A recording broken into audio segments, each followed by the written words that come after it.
Kapal perang Amerika kembali lumpuh, bukan karena diserang, tapi karena kebakaran dari dalam. USS Higgins DDG-76 dilaporkan mati total di Laut Indo-Pasifik. Listrik padam, mesin berhenti, dan kapal tidak bisa bergerak. Ini bukan kejadian pertama. Dalam beberapa minggu terakhir, kapal-kapal besar Amerika seperti USS Gerald R. Ford, USS Dwight D. Eisenhower, hingga USS Zumwalt juga mengalami kebakaran. Di saat yang sama, Iran justru menyerang balik. Kerugian militer Amerika disebut sudah tembus miliaran dolar. Dan yang lebih panas lagi, pejabat tinggi Iran secara terbuka mengejek Menteri Pertahanan AS, bahkan menantang kemampuan Amerika memblokade negaranya. Sementara itu di dalam negeri AS, harga bensin melonjak tajam, rakyat mulai tercekik, dan tekanan untuk menjatuhkan Donald Trump semakin besar. Apa yang sebenarnya sedang terjadi dengan kekuatan Amerika?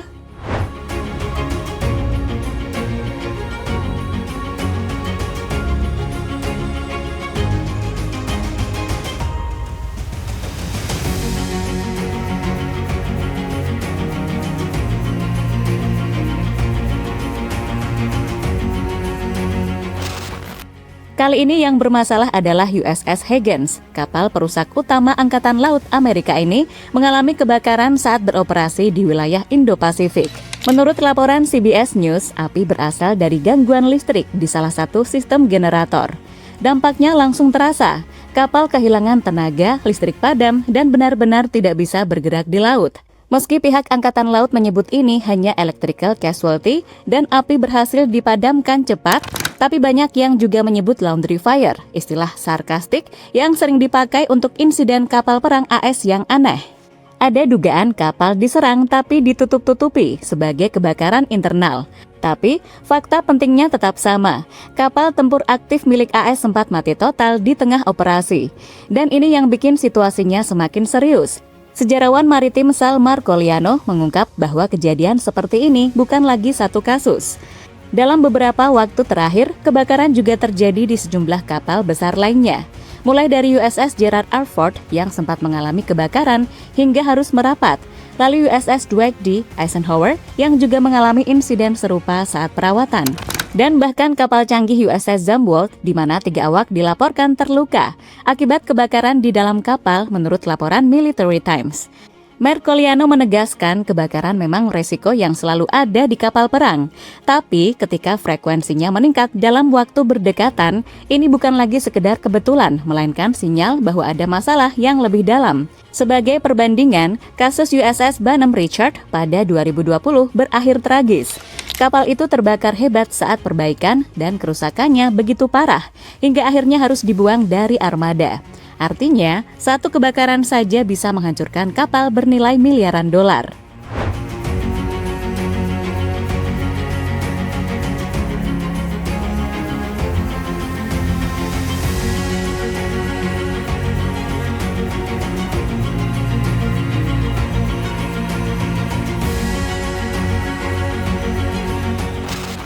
Kerugian Amerika mulai terlihat nyata.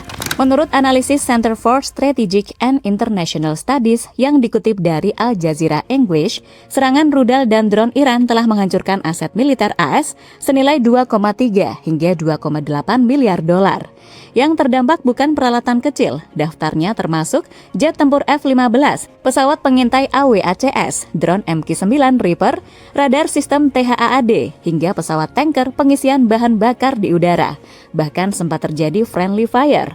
Artinya, kerugian datang dari luar dan dari dalam sendiri. Di saat yang sama, kondisi internal makin tertekan. Laporan CBS News menyebut United States Coast Guard sedang dalam krisis.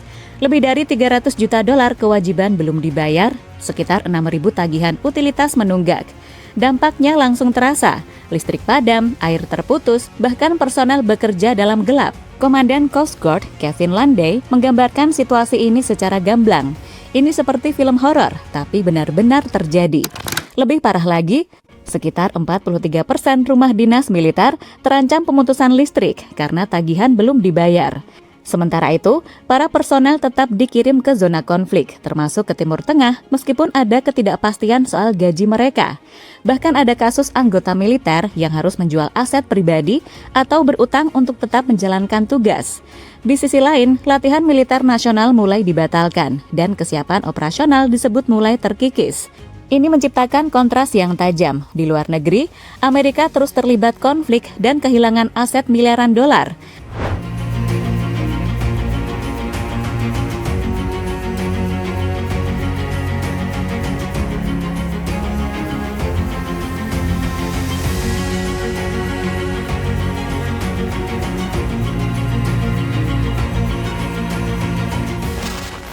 Di saat Amerika menghadapi tekanan di lapangan, Iran justru menaikkan tensi lewat serangan verbal. Ketua Parlemen Iran Muhammad Bagher Ghalibaf secara terbuka mengejek upaya blokade Amerika. Dalam pernyataannya, ia membandingkan panjang wilayah Iran dengan Amerika, lalu menutup dengan kalimat, "Good luck blockading that." Sindiran itu bahkan diarahkan langsung ke Pete Hegseth dengan tambahan sarkas, 1 kilometer sama dengan 0,2 mil. Penjelasannya jelas, Iran menganggap Amerika tidak memahami skala dan kompleksitas wilayah yang ingin mereka tekan. Pernyataan ini diperkuat oleh laporan W. Ayon yang menyoroti bagaimana Iran menilai blokade total hampir mustahil dilakukan karena luasnya perbatasan darat dan garis pantai mereka. Di level yang lebih tinggi, nada pernyataan menjadi jauh lebih keras. Pemimpin tertinggi Iran, Mojtaba Khamenei, menyatakan masa depan kawasan Teluk Persia akan tanpa Amerika.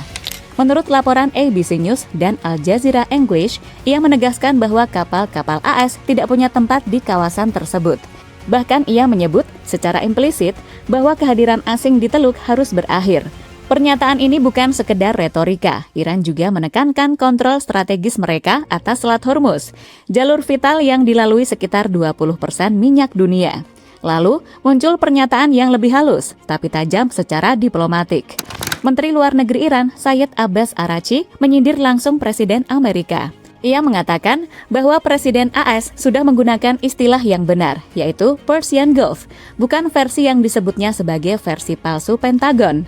Namun ia menegaskan menyebut Selat Hormuz dengan nama lain adalah kesalahan yang mengerikan. Pesan ini bukan sekedar soal istilah, ini tentang klaim sejarah, kedaulatan, dan posisi Iran di kawasan. The Strait of Hormuz. Excuse me, I'm so sorry. Such a terrible mistake. Di tengah semua itu, pemerintah Donald Trump justru sibuk membangun koalisi internasional untuk mengamankan jalur pelayaran, tanda bahwa mereka tidak bisa menghadapi situasi ini sendirian. Kontrasnya terlihat jelas. Di satu sisi, Amerika mencoba mengontrol situasi, di sisi lain, Iran tampil percaya diri, bahkan mempermalukan lawannya di depan dunia.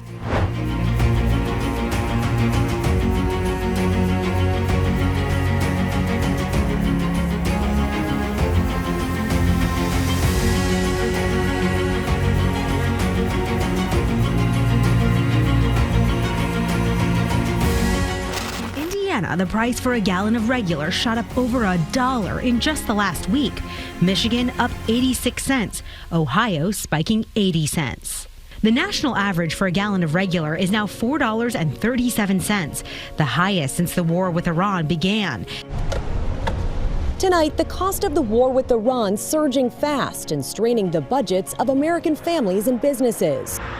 Drivers are now paying an average of $4.40 a gallon, up 35 cents in just the last week, and $1.46 since the start of the war, the highest price in 4 years. Dampak perang ini langsung terasa di dalam negeri Amerika. Menurut laporan CBS Evening News, harga bensin nasional sudah menyentuh $4,37 per galon, tertinggi sejak 2022. Sementara ABC News mencatat angka bahkan naik sekitar $4,40 per galon, dengan kenaikan lebih dari $1,4 sejak perang dimulai. Di beberapa negara bagian, kenaikannya jauh lebih cepat. Indiana naik lebih dari $1 dalam seminggu. Michigan hampir 86 sen, dan Ohio sekitar 80 sen.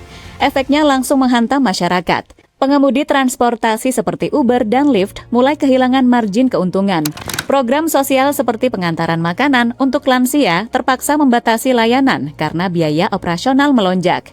Dalam laporan lapangan Elizabeth Schultz, warga bahkan mengaku harus memilih antara mengisi bensin atau membeli kebutuhan hidup. Having to choose between gas and food, and that's a very hard decision. I have family members who are ill, and I can't go visit them across the state or up north because it's too expensive right now to drive. I'm looking at right now $75 a day in fuel alone. If we get anywhere beyond where we are right now, it's going to be catastrophic. These drivers right now are none of us are making it at all. Di tengah tekanan ini, Donald Trump menyatakan harga akan turun setelah perang selesai. Namun analisis yang dikutip dari ABC menyebut bahkan jika Selat Hormuz kembali normal, butuh waktu lama untuk harga kembali stabil. Tekanan ekonomi ini berujung ke politik. Menurut laporan Financial Times, masa jabatan kedua Trump mulai dianggap kehilangan arah dan beresiko gagal. Sementara itu, laporan Deutsche Welle menyebut muncul dorongan untuk menggunakan amandemen ke-25 guna mencopot Trump dari jabatannya. Data survei Reuters dan Ipsos menunjukkan hanya sekitar 45% warga Amerika yang masih percaya Trump mampu menghadapi tantangan. Perang yang terjadi jauh di Timur Tengah sekarang berubah menjadi beban langsung bagi rakyat Amerika.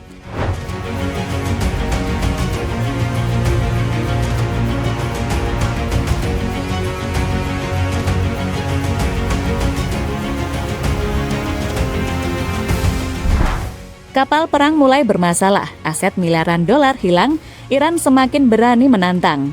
Sementara di dalam negeri, rakyat tercekik, militer kekurangan dana, dan tekanan politik makin besar ke Donald Trump. Konflik ini sudah berubah arah, bukan lagi sekedar siapa menyerang siapa, tapi siapa yang mulai kehilangan kendali. Dan sekarang, dunia mulai melihat siapa yang benar-benar sedang tertekan.